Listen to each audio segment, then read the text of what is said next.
근데 최근에 어쨌든 파면되고 이 형사재판과 별개로 이제 조기 대선 국면 확 들어왔어요. 그렇죠. 예, 또 환노위원장, 예, 국회 환경노동위원회 위원장이시니까 김문수 장관하고 이제 바로 한 며칠 전까지만 해도 노동부 장관이었으니까. 그렇죠. 예, 핫하게 이제 쨍하고 붙으셨는데 그 김문수 장관 청문회 때 퇴장시켰잖아요. 그렇죠. 예. 몇 번을 퇴장시켰, 예, 세 번인가 그때 퇴장시켰나? 분위기 좀 어땠습니까? 좀 살벌했죠. 예. 그 현장 상황으로만 예. 보면. 근데 이제 인사청문회 할 때부터 시작해서 그 국정감사 할 때까지 계속 이제 그 논란이 됐는데, 그러니까 이제 이런 거죠. 이제 그 김문수 장관의 얘기를 들어보면, 그러니까 그 여러 가지로 보면 아주 그 편향된 사고를 하고 있고, 그리고 이제 아주 또 고집이 세셔요. 자기 입장을 절대 안 바꾸는 맞아요. 상황이 됐는데, 예를 들어서 뭐 그 일제시대 우리 선조들의 국적이 일본이었다. 일본이었다. 뭐 이렇게 한다든가, 또 박근혜 대통령에 대한 탄핵이 잘못됐다고 한다든가 이렇게 얘기를 하죠. 그러니까 장관이라고 하는 것은 국무위원이죠. 그렇죠. 공직자 중에서도 말하자면 가장 그 대표적인 고위공직자라고 할 수 있는 거죠. 그런데 그런 분들이 역사의식이 잘못되고 우리 헌법적 질서를 부정하는 이런 그거를 깨트리는 위협적인 발언을 하게 되면 이게 이제 공직자로서 자격이 문제가 되는 거예요. 그래서 야당 의원들 입장에서 그거 잘못된 거 아니냐. 유튜버의 개인 입장에서 얘기하는 이해를 하겠다. 공직자의 장관의 입장에서 얘기를 좀 해달라 여러 번 얘기를 했는데도 불구하고 이제 입장을 안 바꾸는 거죠. 그러다 보니까 이제 이런 분은 공직 후보자로서의 자격이 없다. 이제 그럼 이런 분은 퇴장시켜야 된다. 이제 이 요구가 계속 들어오는 거고 사실 또 여당 입장에서도 제대로 방어를 못 하더라고. 그러니까 결국은 그렇게 해가지고는 도저히 회의가 정상적으로 진행될 수가 없었기 때문에 내보냈죠.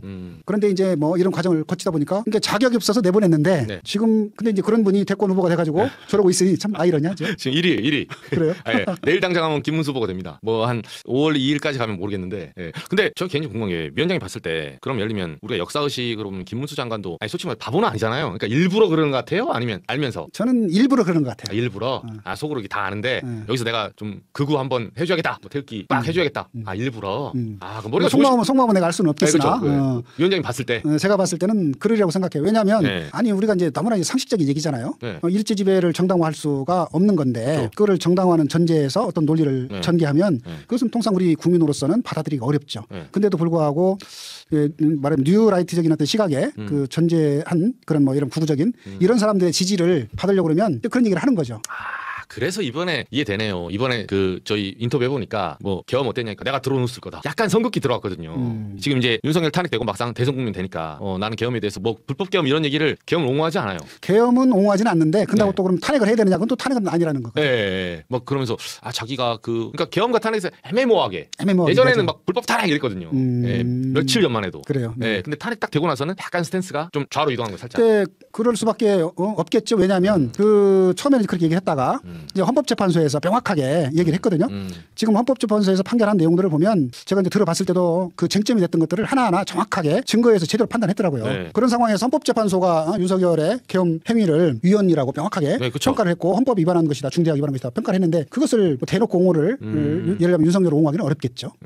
그러니까 이제 뭐 보수층 예를 들면 극렬 극우 보수층 입장에는 자기 편이라고 보고 이제 조금 더 합리적인 사람들도 자기를 지지를 받기 위해서 조금 스탠스가 좀 옮겨줄 수 있다고 봐요. 그래서 이제 중도층 보고 이제 조금 움직인다. 그래서 최근에 제가 취재해보니까 난리 났습니다. 그 극우 유튜버들이 공격하고 난리 났어요. 그래요? 김문수 너는 깜이 아니다. 이렇게 대신했다고 또 그런 장난 아닙니다. 그 표가 나경원한테 가고 있어요. 그래요? 나경원 후보 막 요새 드럼통 얘기하고 하니까 갑자기 뭐 이건 체제 싸움이다 하니까 요거 이제 갉아먹고 있는 거예요. 그래서 오늘 현재 추세가 김문수 후보가 약간 떨어지고 있고 그 표를 나경원 후보가 그대로 받고 있는 거예요. 그렇습니까? 그래서 4강이 왔다 갔다 합니다.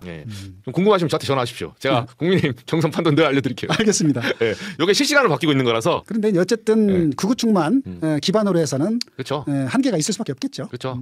김문수 장관도 그걸 아는 것 같아요. 솔직히 말해서. 근데 김문수 장관이 그러면 그렇게 따지면 의원님, 요건 좀 다른 질문으로 들어가는데 김 장관이 대통령이 된다면 예를 들면 자기가 뭐 이렇게 나는 당선되려고 뭐 표 빨려고 한 거지 일부러 그런 건 아니야. 그러면 어떤 사람도 이렇게 주장할 수 있잖아요. 억지 주장이지만 합리적으로 운영할 수 있다. 그거는 선거 때 그런 거지. 막상 되면 그 정도는 아니야. 뭐 이렇게 주장을 할 수도 있잖아요. 김문수 캠프에서는. 뭐 그럴 수도 있겠죠. 있겠지만 결국은 대통령을 꿈꾸는 국가의 최고 지도자가 된다고 그런다면 가장 중요한 게 신뢰라고 생각을 해요. 그렇죠.